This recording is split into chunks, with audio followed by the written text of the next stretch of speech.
Good afternoon, good afternoon. It's another Sunday of Sunday Scoops. And you know, Richard, not very often we get the actual artists themselves. And unfortunately, again, in this time, we don't have the actual artist because he's departed to the great beyond.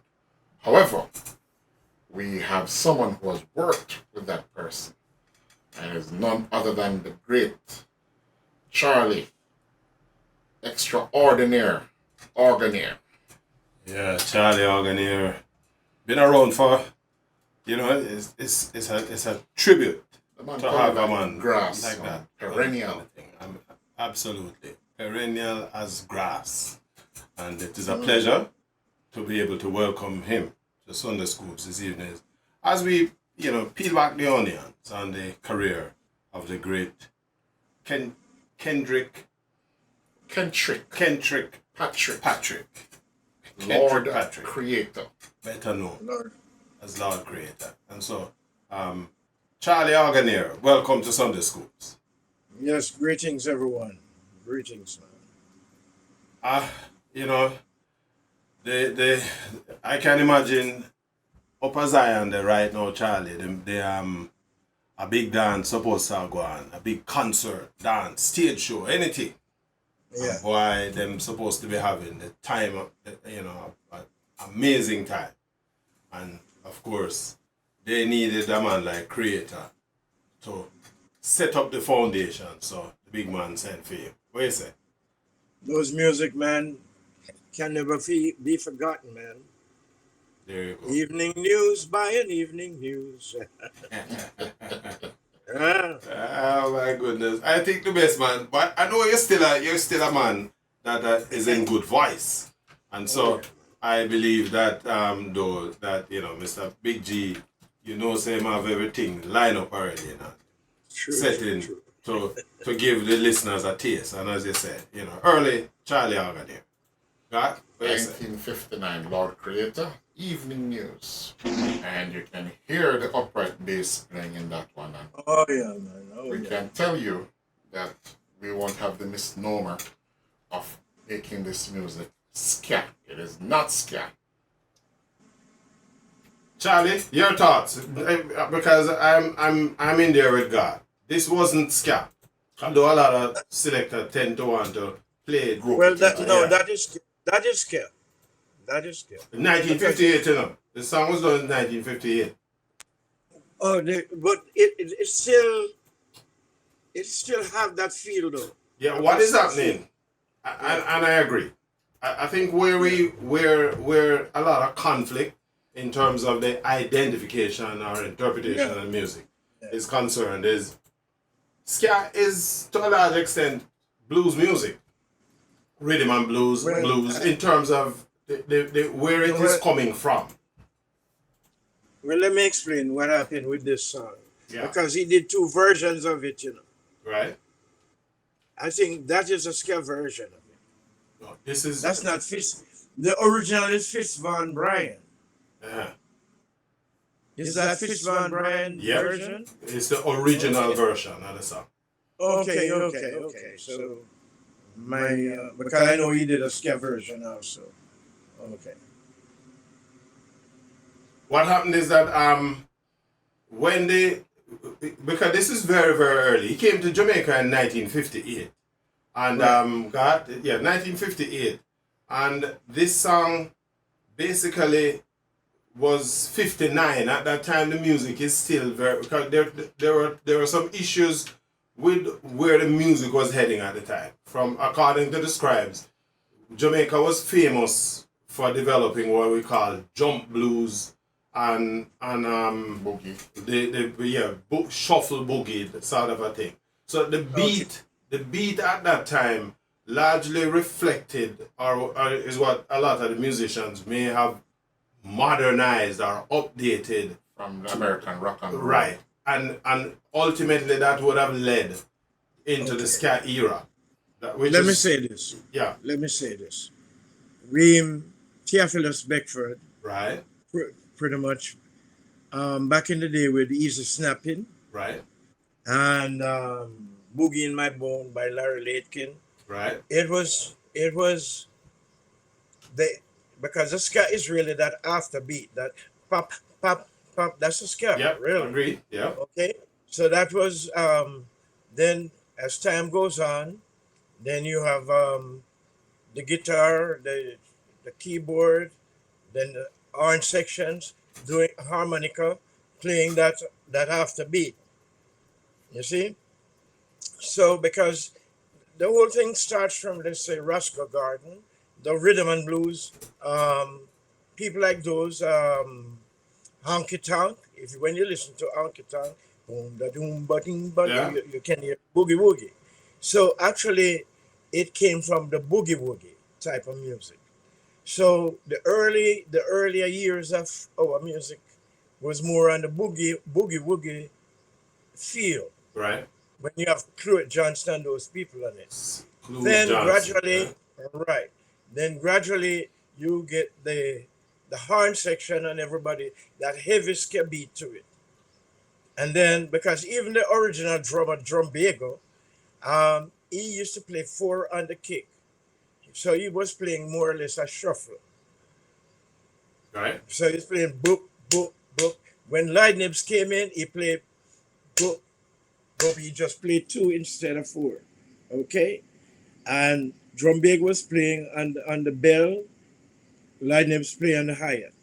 So Right. that's the only changes where the sky is concerned. But you have a heavy horn section going pop, pop, pop, pop along with the harmonica and guitar. So that is how the ska is being explained. Yeah. Agreed. One of the explanations offered by some of those who have studied or attempted to document the transitions in the music is that when Creator came to Jamaica, and of course he had been singing in Trinidad for a couple of years Right. before, about 1935. So you talk about 1958, he would have been about 23 years old, right? Right. And from what is said, he made the trip from San Fernando, Trinidad to Jamaica because he figured the music in Jamaica was heading in the direction that he wanted to be identified with. Jamaica was listening to a lot of R&B and a lot of blues and the Jamaican musicians who were experimenting at the time. And I think by this time, some of those names you call Rico Rodriguez had come over from Cuba. Who was the other one? Tommy McCook. No, Roland Alfonso. Tommy was Roland, yeah. Roland Alfonso.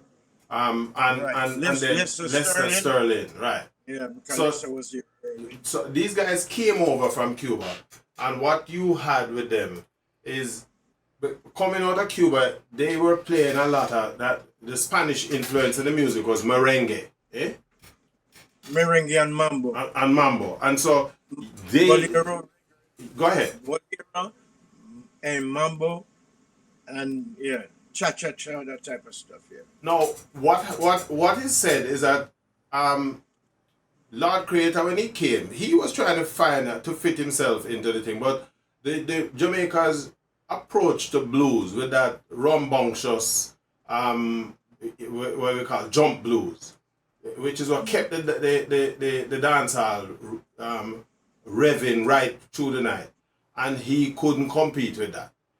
He sort of nestled himself into the sort of it was a crooner. And so he played more with the big band, the blue, the Beaumont and them sort of thing. Although he was attempting to break into the recorded music market, but free music wasn't getting the traction at the time.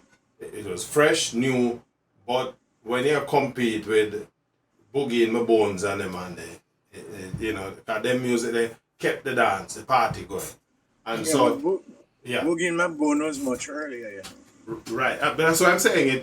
It was that music he that pulled him into Jamaica, Okay. right? And so, but when he came to Jamaica, him singing style, it just wasn't the kind of fit. If you not that him it was all in him own, but at the time to where the club scene, the Bournemouth, the Silver Slipper, Glass Bucket, that was the audience that he found himself drifting into.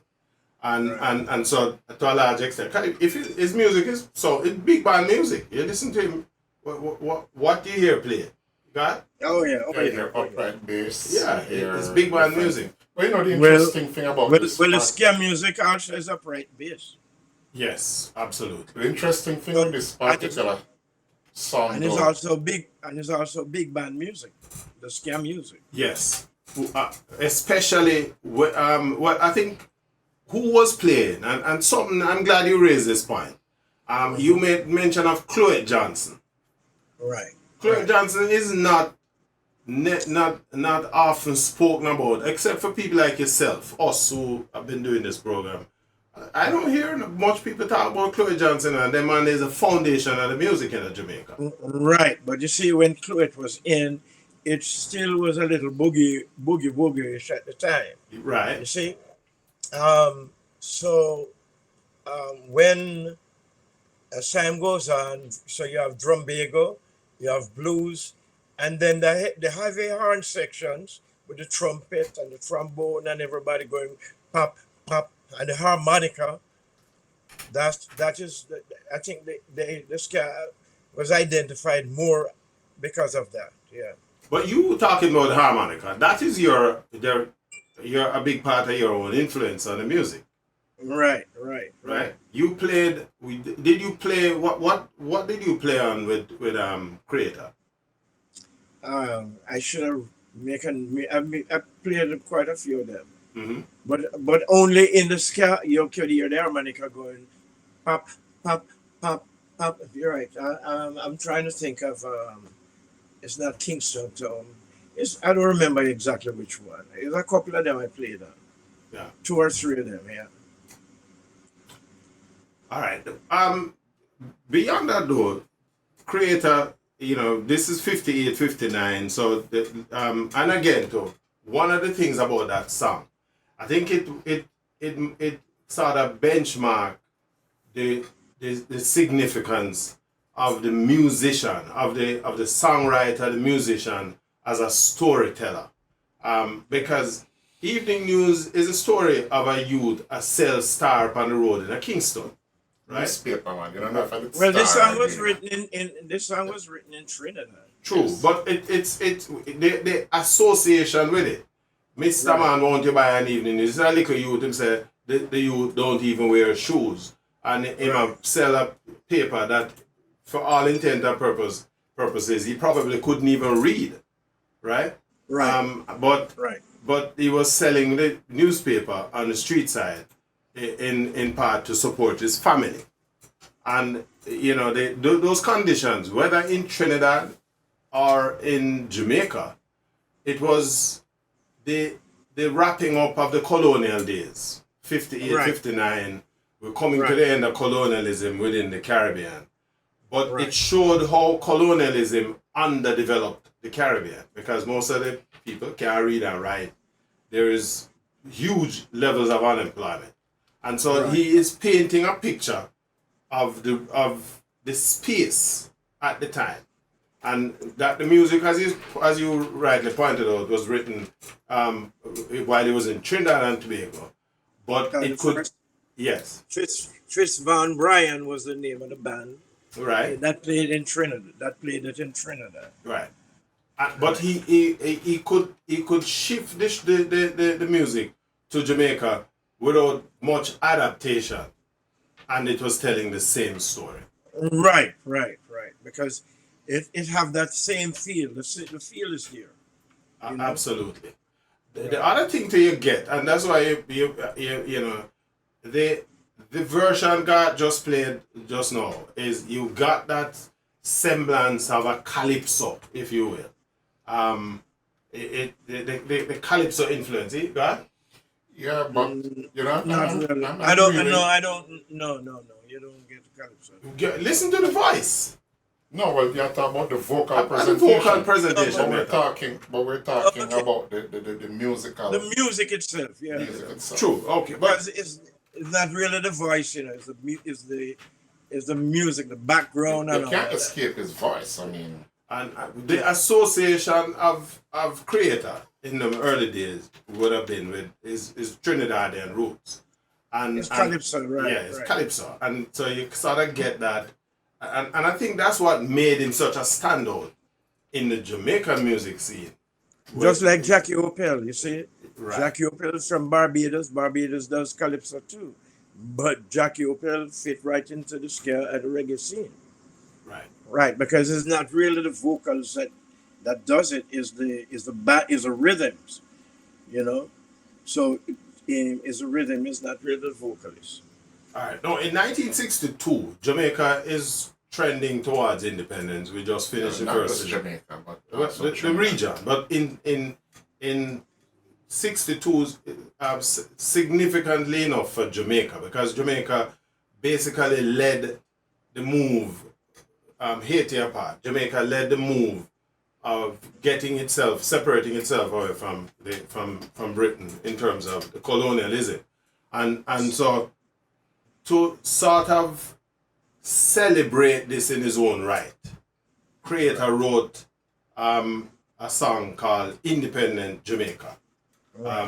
In those days, there was no festival song, no. I think alongside him, Derek Morgan had also written another song called Forward March. So Right. they were basically looking at Jamaica, the potential now that the island is set to deal with, given this change in its governance status. And so he wrote the song Independent Jamaica. Of course, at the time, your man, as you pointed him out, Owen Gray, would have been a big recording artist in Jamaica at that time. At that time, yes, of And, course, yeah. and have a lot of material that was being exported outside of Jamaica to the UK. Wayne Gray, Iggs and Wilson, Right. and Jackie Edwards. Absolutely. And so at the same time, Owen Gray also released a record called Twist Baby.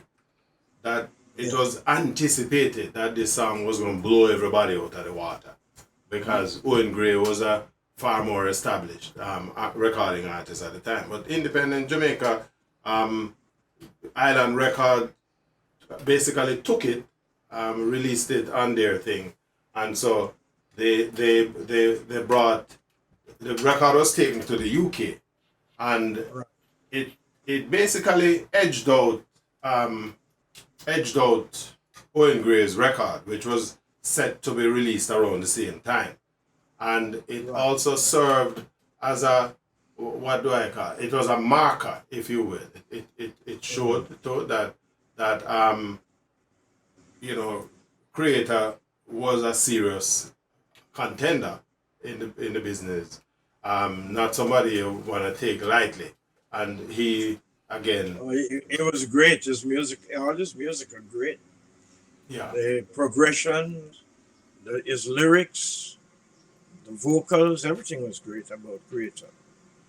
well, I think we want to give a little taste as we tread, just walk through his career here, of Independent Jamaica. Mr. G? Yeah, we're going to do that. But I was trying to make a point earlier that there are two different recordings of Evening News. One was done by Coxsone Dodd and the other one was done by Prince Buster. And for whatever reason it is, or it was under Prince Buster's label. One of the original recordings was Voice of the People, and then it said Prince Buster, or Buster Records. And then there's, of course, numerous versions on Studio One. But what I find is that there's one that says Evening News with Sound Dimension. That would have been later. But it is so much slower than the other version. The one that I played before was 124 BPM. And if you don't know what BPM is, that beats per minute. And the one from Studio One, or one of the ones from Studio One, because there's also faster ones from Studio One too. But this one is at 112 BPM. Why don't you play that one? You know, when you listen to the brass section on this, the flourishes are a little bit more pronounced. Right, right. You hear more of that after beat. That's only that you didn't get to a big horn section in the scalp side of it. You know, where the after beat was Right. more rhythm guitar and piano and so forth. Yeah. Now, when it comes to the independent Jamaica, 1962, surprisingly, 62 was again the very beginning of what people call scat, so to speak, where more than one band was playing scat. Right. Right. But independent Yeah, Jamaica, so Scare started 60 because that's Prince busted there from right. Montemar. That's 1960. Yeah. But surprisingly, this song has a very strong calypso feel. And here goes. Again, as I said, we wanted just to, to provide a bigger sampling of Lord Creator's catalog, because catalog is very, very extensive. It's amazing that he has produced so much. In fact, we have a lot of other more established artists who we talk about whose catalog is not as significant as Lord Creator. Right. And it just go for show you. It just depends on who you are listening to playing the music. Right. And a big part of it is that his music, in my opinion, sort of frame the paces through which the development of Jamaican music can be traced, if you will.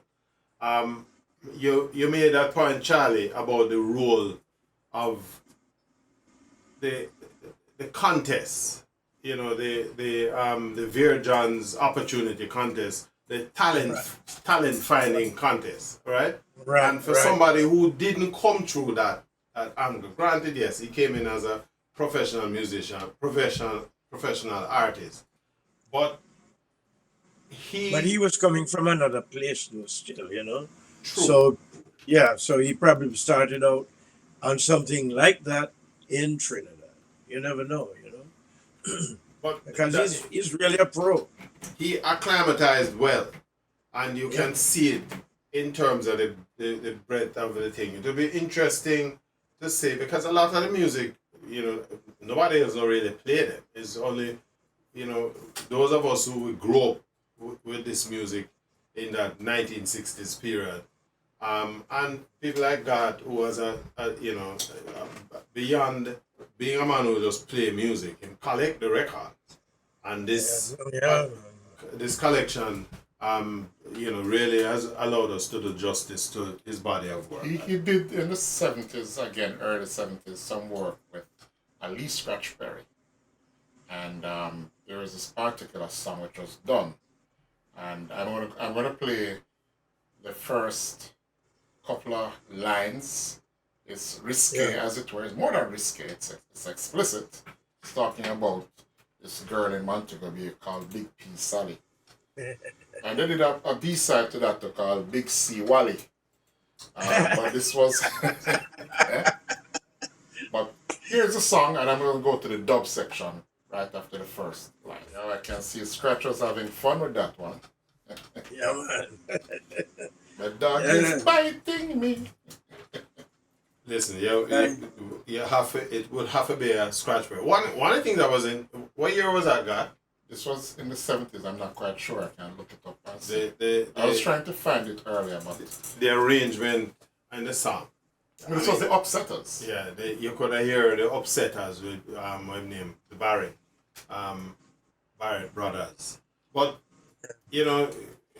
here's to, you have to say cheers to the memory, because his contribution was significant, and in as much as he has now been silenced, him gone somewhere else where him going pick up where him left off. But his music will live Music on, man. will because- live on. It Absolutely. was 1975. 1975.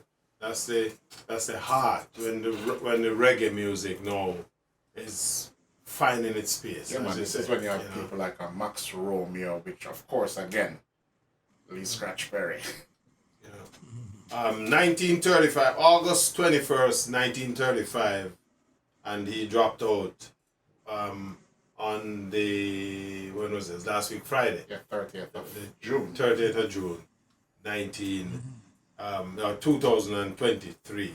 You have to, Just a you know, couple months before his birthday. he would have been 88. I saw. The arithmetic is good. 88 years old.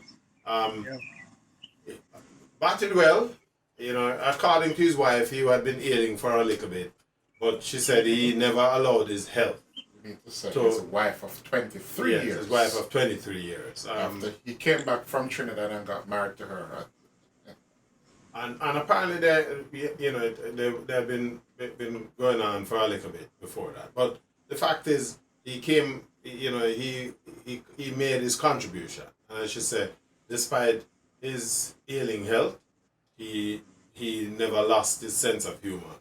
And as she put it out there, he really never really wanted anybody to feel sorry for him either. I think he suffered. He was diabetic.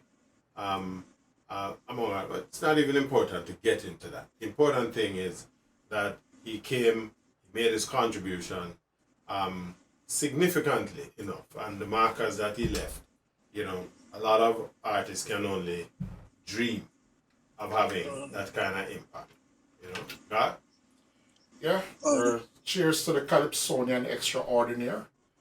Yes, Lord yes. Creators. His wife said he was a comedian. You have to be a good comedian to be a good Calypsonian. You know? True that. True that. And again, is a man who never, no matter how much you fall down, you know, a good example of the you know, the adage. Not how much time you fall down, it's how much time you get up. And 88 is a good number, you know. Oh, yeah, absolutely. 88 is a good number, man. Octogenarian. He batted well. Any final words, Charlie? Yes, man. You know, I tell you, man, Jamaica produced some of the finest music with some of the finest musicians. And we have to pay more attention to our culture, man, because we have a lot going for us. Charlie, I'm going to throw this in front of you as a man who been involved in the thing for a while. I may have mentioned it with God, but you know, put it out there now. One of the things I'd love us to do, the film The Harder They Come served as a documentary of Jamaican music in those early years. I think we have, The Harder They Come this year is 50 years of The Harder They Come, 50 years since the movie was released. And a lot has happened with Jamaican music in the course of that time. Along the way too, we have lost a lot of the sons of the music.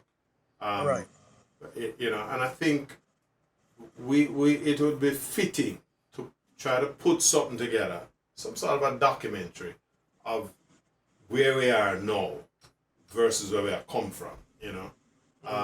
As I said, it's 50 years since The Harder They Come, and The Harder They Come would have been a representation of 25 years of Jamaica being in the recorded music business. Right. And so we're looking at all of these people who are still around, like yourself, Winston Francis is more important, the thing. Where we can put something down with that to immortalize the contribution of people like yourself, a Lord Creator, etc. And I will, you know, throw more on that in front of you as we go down. Yeah, man. But again, this was our little thing, God, in tribute to the work, a life and work of Mr. Kendrick Patrick, better known as Lord Creator. And may his soul rest in perpetual peace. And the program. Just want to remind you though that on Tuesday evening, you have yours truly Big G with Songs from My Youth, where I experience or I expound on songs. Man, you don't want to miss that program. 70s, 60s, 70s, and I think beginning the month of August I'll be delving into the 80s, but for now it's 60s and 70s.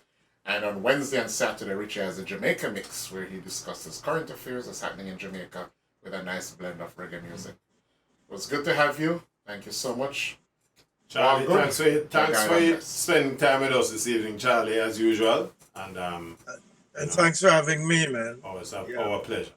On behalf of all the listeners, we just wanna our little farewell to Lord Creator. Jagai. Hi there. If you enjoyed that clip, go on over to our website at yardmedia.com where you can watch the entire broadcast at your leisure. And while you're there, why don't you check out our other reggae music features? And before you leave, pick up some of our Jamaican reggae merchandise and hey, don't forget to tell your friends.